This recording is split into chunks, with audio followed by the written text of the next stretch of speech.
Nagaan Waaqayyoo Waaqa jiraataa hunduma keessaniif bakka jirtanitti haa ta'u. Akkam jirtu nagaa keessanii? An nagaa kooti. Galata Waaqayyoo.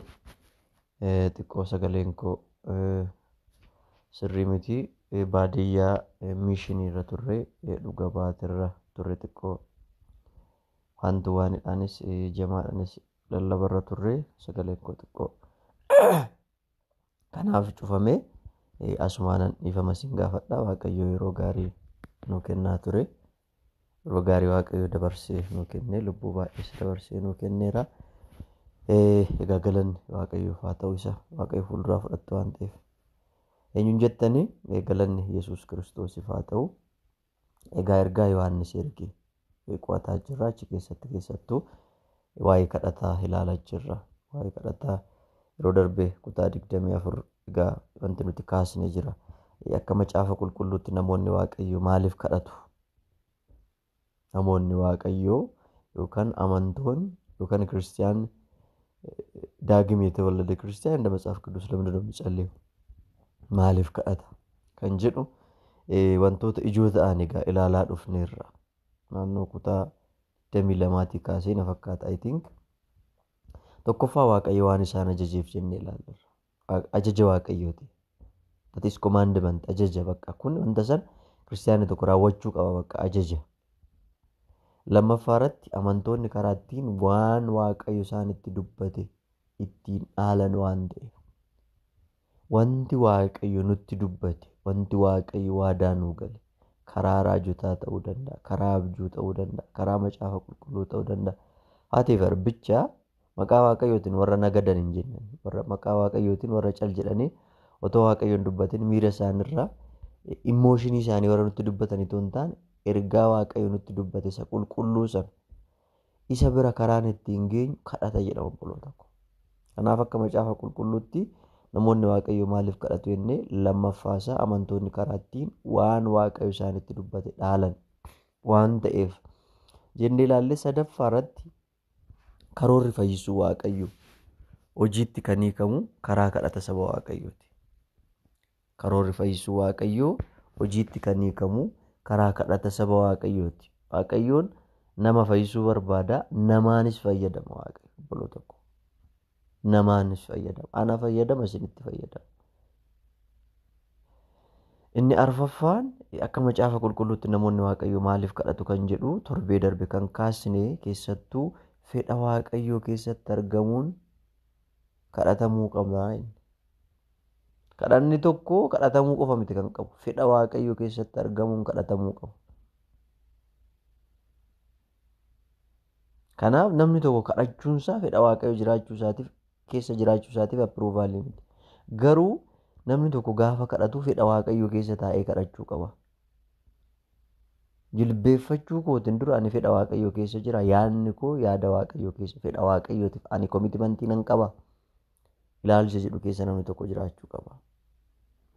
Keessattuu as keessatti egaa wantoonni nuti ilaalle qabxiin ijoon torbee darbe kaasne maalidha jettanii kutaa 24 irratti fedha Waaqayyoo keessatti argamuun kadhatamuu qaba gaafa jennu tokkoffaa kadhanni Musee deebii kan argate ajajamuun akka sagalee Waaqayyootti waan deddeebi'eefi jenna. Waaqayyoon waan dhaga'eef Waaqayyoon kadhata Museetiif deebii kenna ture jenna. Lammaffaarratti torbee darbe kan kaasne cubbuun yoo jiraanne garuu Waaqayyoon kadhata keenya dhaga'uu jenna. Maaliif kana ifatti macaafni qulqulluun jiraata? Cubbuun jiraachuu jechuu fi cubbuu hojjechuun garagara. Cubbuun jiraachuu jechaan laayif istaayilii godhachuu, suusii keessa jiraachuu, araada keessa jiraachuu, cubbuu garagaraa keessa guyyaadhaan jiraachuu malee oolmaa hojii keenya keessatti nuti ergamoota samiidhaa buunedhaa waan tokko hin dogoggorruu miti. Hin dogoggorra namoota. Isarratti jireenya qalbii jijjiirratu qabaachuu qabna. Galgala keenya Waaqayyotti kennu, yaada keenya Waaqayyotti kennu, cubbuu keenya Waaqayyotti himachuu, laayifii sanaan jiraachuu qabna. Kuni garuu maalidhaa? Kadhanni cubbuu yoo jiraanne Waaqayyoon kadhata keenya dhaga'u kan jedhu cubbuun jiraachuu, cubbuu keessa deddeebi'u, cubbuun noormaal gochuu.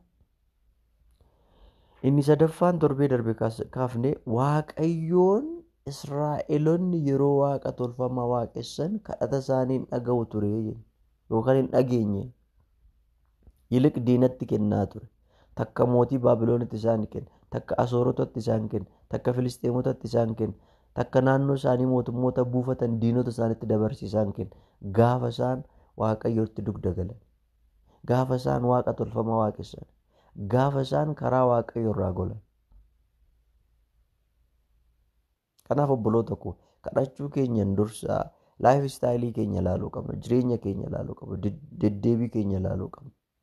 Kanaaf akka macaafa qulqulluutti namoonni Waaqayyo maaliif kadhatu? Waaqayyo waan isaan ajajeef.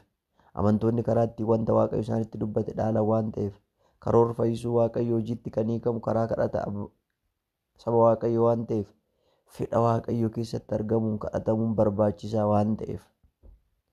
Har'a kutaa 25 kan ilaallu inni 5ffaan akka macaafa qulqulluutti namoonni Waaqayyo maaliif kadhatu yoo jennee, inni 5ffaa fi inni ijooni dhumarrattis osoo addaan hin kutin kadhanni keenya akka dhaga'amuuf kadhachuu qabna.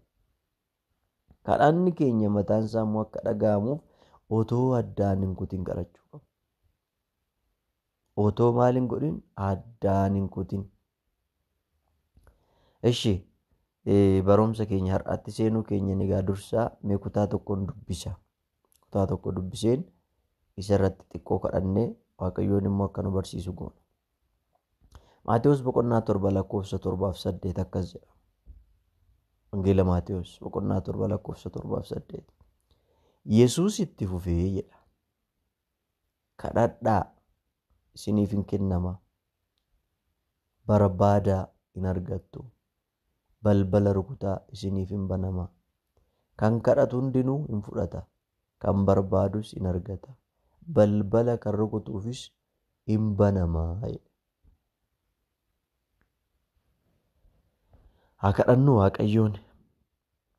Yaa Waaqayyo Abbaa, ija yeroo kana waan nuu kenniteef anaaf obboloota koo iddoo garaagaraa jiran sagalee kana dhaggeeffatan hundumaa waan gargaarteef ayyaanni kee, araarri kee, dhiifamni kee, jaalalli kee inni dhumaaf daangaa hin qabne anaafis obboloota kootiifis waan baay'ateef abbummaan kee, gargaarsi kee, kunuunsi kee yaa Waaqayyo sammuu keenyaa oli, yaada keenyaa oli, baay'ee dadhaboo fi xixinnayyoo taaneetoo jirru ayyaanni kee waan nuu baay'ateef, araarri kee waan nuu baay'ateef, galanni, ulfinni, hooqubaan, jajamuun baraa hamma baraatti teessoo kee isa qulqullaasan isa mudaa hin qabne teessoo dhugaa sanaaf maqaa Yesuus Kiristoosiin yaa Waaqayyo Abbaa galanni ganama kana siif haa ta'u. Gooftaa Yesuus abbaa yerichaa, abbaa sabichaa, abbaa waltajjichaa, hafuura qulqulluu anas obboloota koos tokkoon keenya barsiisuun fedhaa fi jaalala kee haa ta'u. Ayyaanni kee, araarri kee, dibanni kee, dhiifamni kee maqaa Yesuus Kiristoosiin hunduma keenya faana haa ta'u. Nu barsiisi, nu wajjiniin ta'i. Galannii fi ulfinni siif haa ta'u. Maqaa tokkicha ilma kee Yesuus Kiristoosiin. Ameen. Egaa har'a Waaqayyo fuulduratti immoo kan ilaallu akka macaafa qulqulluutti namoonni Waaqayyo maaliif kadhatu kan jedhu irratti dhumarrattis osoo addaan hin kutin kadhanni keenya akka dhaga'amuuf kadhachuu qabna jechuudha. Egaa sagalee Waaqayyoo keessa deddeebinee kadhachuu qabna. Akka yaada Waaqayyootti jiraachuun kadhachuu qabna. Qulqullummaan kadhachuu qabna jennee yeroo tokko immoo qulqullummaan ituma kadhannu immoo kukkutaa kadhachuu hin qabnu. Kana Luqaas boqonnaa 18 lakkoofsa 1-7 dhaxxanii haadha hiyyeessaa tokko seenaa dubartii tokkoo dubbisuu dandeessu. Isin dubbifadhaa. Akkanumattan seenaa isaa isinitti haasa'a. Kutaa sanarratti dubartiin jirtu abbaa seeraa Waaqayyos namas hin sodaanne tokko ture. Sa'aa 24 dubartiin kun deddeebitee dhugaa koo naaf faradi jettee nama kana yeroo baay'ee itti watwaatte turte, gara isaatti boochi turteedha kutaan sun. Naaf faradi, dhugaan koo naaf haa ba'u, dhugaan koo naaf haa faradamu jettee itoo addaan hin kutin abbaa murtii tokko, abbaa seeraa tokko hin kadhatte turte jedha. Irra deddeebitee kadhatte turte jedha. Abbaan seeraa kun akkana jedhe gooftaa Yesuus fakkeenya isaanitti yeroo hunda kadhachuun akka isaaniif ta'uuf yeroo hunda addaan hin kutin akka kadhataniif amma deebiin abdii isaanii dhufutti akka kadhataniif abbaan seeraa kun akkana jedhe gooftaa Yesuus. Waaqayyoon sodaachuu baadhe nama sun sodaachuu baadhe dubartiin kun yeroo hundumaa dhuftee waan fuuldura koo dhaabbattuuf waan yeroo hundumaa na gaafattuuf waan yeroo hundumaa dhimma ishii gara kootti fidduuf Waaqas sodaachuu baadhu namas sodaachuu baadhu nan murteessaaf jedhee. Egaa abbaan seeraa hamaan kun waan jedhe dhagaa jedhe gooftaa Yesuus. Qulqulloota warra ta'an kansaa warra ta'an warra isaan filate warra ofii isaatiif isaan filate warra yeroo hundumaa fuula isaatti bu'aniif gooftaan hin faraduuree jedha. Dhuguman isinitti hima hin faradaa jedha. Kanaaf osoo addaan hin kutin kadhanni keenya akka dhaga'amuuf kadhachuu qabna gaaf jennu yeroo hundumaa kadhachuu qabna. Fuuldura Waaqayyootti dhimma keenya jireenya qulqulluudhaan yaada qulqulluudhaan laphee qulqulluudhaan bu'uura kadhata keenyaa sagalee Waaqayyoo gochuudhaan yeroo hundumaa kadhachuu qabna. Wanti nuuf galame hanga raawwatamutti biyya lafaa kanattis wanti nuuf galame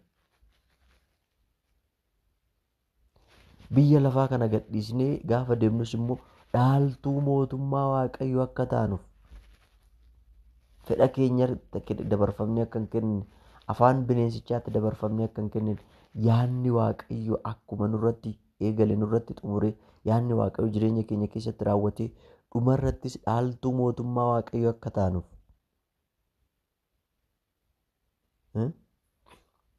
waldaa keessa jiraanne mootummaa Waaqayyoo hin dhaalu obboloota tokko Kiristoos keessa yoo jiraannedha. ለዚህ ነው አንደኛ ቆሮንቶስ ምዕራፍ 5 ቁጥር 17 ላይ ጳውሎስ ለቆሮንቶስ ቅዱሳን ሲናገር ማንም በክርስቶስ ቢሆን አዲስ ፍጥረት ነው አለ። በቤተ ክርስቲያን መሆን ብቻ ዋስትና አይደለም ወዳጆች። በቤተ ክርስቲያን ውስጥ ነን በክርስቶስ ሕይወት ውስጥ ልንኖር ይገባል። በክርስቶስ ቃል ውስጥ በክርስቶስ ሕይወት ውስጥ ልንኖር ይገባል። jireenya Kiristoos keessa jiraachuu qabna. Waldaa keessa taane waldaa rakkoon qabunni waldaa lafarraas haa ta'u karaa miidiyaa hawaasaas haa ta'u maa rakkoon qabunni isa miti inni guddaan. That is no matter. Iddoo hunda Waaqayyoo jira obboloota tokko. Yeroo tokko maayindii namootaa keessa maaltu jira? Kaleessa waldaa tokko halkan irra tajaajilaan tureeti dubbataan ture dhimma kana. Maayindii namootaa keessa yeroo baay'ee maaltu jira isinitti fakkaate? Yoon miidiyaa hawaasaa yeroo ta'u easy gochuu obboloota tokko miidiyaa hawaasaas gaaf tajaajiltan sabni tajaajiltan sagaleen tajaajiltan hafuurri ittiin tajaajiltan hafuura Waaqayyooti sabichi saba Waaqayyooti gatii dhiigati. Waaqayyo immoo iddoo hunda jira. Daawit akka dubbate baallee baasee samiirroon balali'ee achi jettu na dursitaa jedhe. Lakki immoo gara dakaa hidhee qotadhee qadaada tokko firitti tolchee achi dukkana keessa gara gadii seenee achitti na argite. Dukkanni si biratti hin dukkanaa waan ta'eef dukkana koo irratti hin ibsitaa. Waaqayyo iddoo hunda jira. Kanaaf laphee qulqulluun kadhachuu yeroo hundumaa kadhachuu. Kadhanni keenya akka dhaga'amuuf itti fufnee kadhachuu itti fufiinsan otoo addaan hin kutin dadhabbii tokko malee kadhachuu.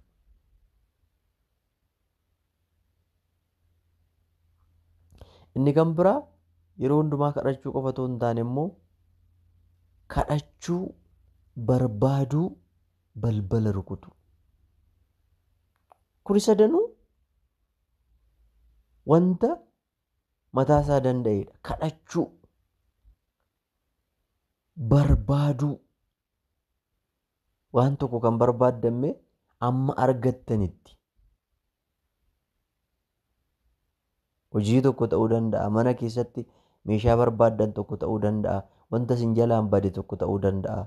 Tarii fakkeenyaaf qarshii isin jalaa fudhatame tokko yookaan dookimantii isin jalaa bade tokko kan barbaaddan hanga argattanitti barbaadu amma yoomitti amma argan balbala rukutuu mana nama tokkoo gaafa dhaqxan balbalicha rukuchuu kan dhiistan amma gaafa isinii banuudha. Amma deebii argattanitti. Kanaaf gooftaa Yesuus Kiristoos easily dubbate Maatewos 7 irratti. Wangeela Maatewos 7 5 6 7 kutaawwan kun sadan tajaajila gaararraati. Gaararratti barsiise uummata. Achi keessatti gara dhumaarratti 7 lakkoofsa 7 irratti kutaa dubbate keessa Iyesuus itti fufee jedha. Barsiisat ture. 5tti barsiisat ture. 6tti barsiisat ture. 7tti barsiisat ture. Kanaafuu itti fufee jedha. Maal jedhe? Kadhadhaa isiniif hin kennama. Kadhadhaa. Fudhachuu barbaaddan kadhadhaa jedhe gooftaa Yesuus. Warri kadhataniif hin kennama. Kadhadhaa isiniif hin kennama.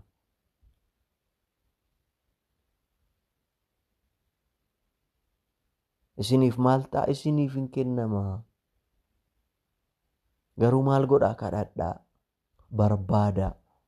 Inni kan biraa barbaadaan argattu. Waan bade tokko yookaan waan harka keessan hin jirre tokko argachuudhaaf falli isaa maali? Barbaaduudha. Inni kan biraa balbala rukutaa isiniif hin banamaa. Fakkeenya nama nuuf galuun dubbata gooftaa Yesuus. Akkuma jalqaba irra isinii kaase mana tokko gaaf dhattanii balbalicha kan rukuttan gibbii tokko gaaf dhattan amma abbaan manichaa isiniif banuuf. Kanaafuu kadhachuu, barbaaduu, balbala rukutuu. Kan kadhatu hundinuu hin fudhata. Kan barbaadu in argata. Balbala kan rukutuufis hin banamaa. Itti fufiinsan fuula Waaqayyoo barbaadu obboloota ko. Kanaafuu 5ffaa irratti kan kaasne akka macaafa qulqulluutti namoonni Waaqayyoo maaliif kadhatu kan jenne dhumarrattis osoo addaan hin kutin kadhanni keenya akka dhaga'amuuf kadhachuu qabnaa jenna. As keessatti akkamitti kadhanna jennee yeroo hundumaa kadhachuu. Luqaas 18:1-7. Shanqabxii 2 akkamitti kadhachuu qabna jennee kadhachuu, barbaaduu, balbala rukutuu. Fokas. Shanqabxii 3 inni dhumaa kan nuti har'a laallu nugaa kanarra ergamaan Phaawulos ofii keenya nama kadhataa gochuu akka qabnu ifaan dubbata. Aadeffannaa kadhataa qabaachuu qabna. Nama kadhataa ta'uu qabna. Fuula Waaqayyoo duratti aadeffannaa jireenya kadhataa qabaachuu qabna. Kanammoo Qolaasiyaas 4:4 irratti Phaawulos maal jedhe? Ergamaan Phaawulos garaa galateeffatuu fi yaada dammaqaadhaan kadhatatti cimaa itti fufaa. Tokkoffaa akkamitti? Garaa galateeffatu galatoo dursaati. Afaan miti. Bara kana obboloota ko waldaa keessa siyaasa argitu yeroo tokko. Waaqayyo politikanyaa miti obboloota ko. Waaqayyo qulqulluudha. Waaqayyo dhugaadha. Jilbeeffannee afaaniin politisaayis gochuu ta'uu ta'a. Garaa galatee yaada intenshinii kennu, commitmentii kennu, laphee guutuudhaan, yaada guutuudhaan garaa galateeffatu. Inni kan biraa yaada dammaqaa. What we call it? ንቁ ሀሳብ ማለት ነው። በአምላክ ፊት ነው ያለው። በሰራ በፈጠረ ሁሉን በሚችል ሁሉን በሚያይ የሰማይ የምድር ጌታ የነገስታት ሁሉ ንጉስ የጌቶች ሁሉ ጌታ በፍጥረት ሁሉ ላይ ሙሉ ስልጣን ባለው በሉዓላዊው በእግዚአብሔር ፊት ነው ያለው። ንቁ ጸሎት ያስፈልጋል። ሰው በአምላክ ፊት ተንበርክኮ የሆነ እንትን መፍጠር የለበትም። ሙሉ ሐሳብ ያደ ደመቃን ከአተት ጭማ ገራን ኬሰን ገለቷ አናጉተም ያን ኬሰን ደመቃተው ጭማቲ ቀረዳ ቆፈመት ሞ ጉያ ተኩ ጉያ ለም ኢትፉፋ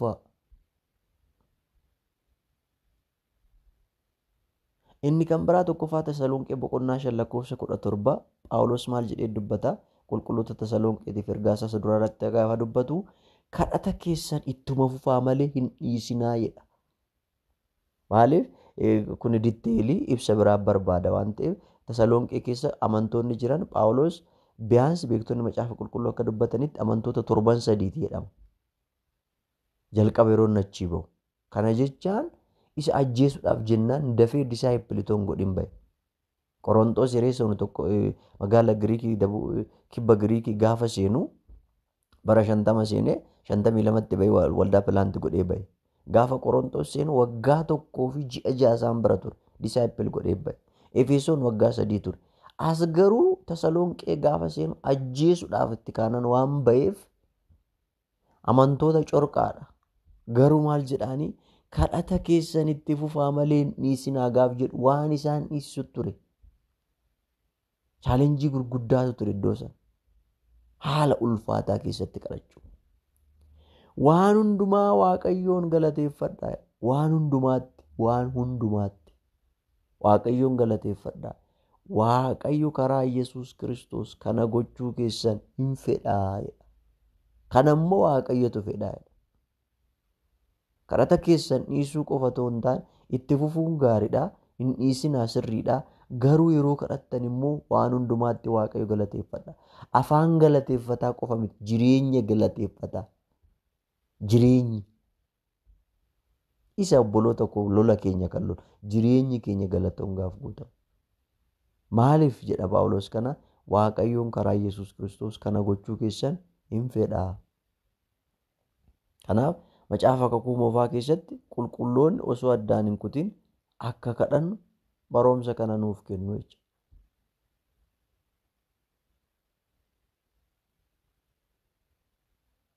Kanaaf xiyyeeffannoon nuti gochuu qabnu, xiyyeeffannoon nuti ilaaluu qabnu yookaan fookasii keenya ta'uu kan qabu obboloota koo amma wanti nuuf galame, amma wanti nuuf yaadame jireenya keenya keessatti raawwatutti kadhata keenyatti fufuu qabna jechuudha. Kanaafuu egaa asii olitti kan yaadni nama isiniif ibsisuun kakuu haaraa keessatti haala kadhataa kan dubbatudha. Macaafa kakuu moofaa keessatti immoo qulqulloonni osoo addaan hin kutin akka kadhannu barumsa nuu kennu. Isa immoo torban ilaalla. Barumsa nuu kennu.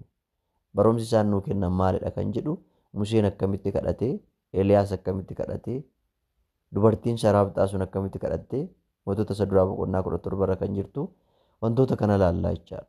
Kanaaf kuni kan kakuu haaraatti kanarra ilaallee kakuu moofaa keessattis immoo abboonni akkaataan ittiin kadhatan jira.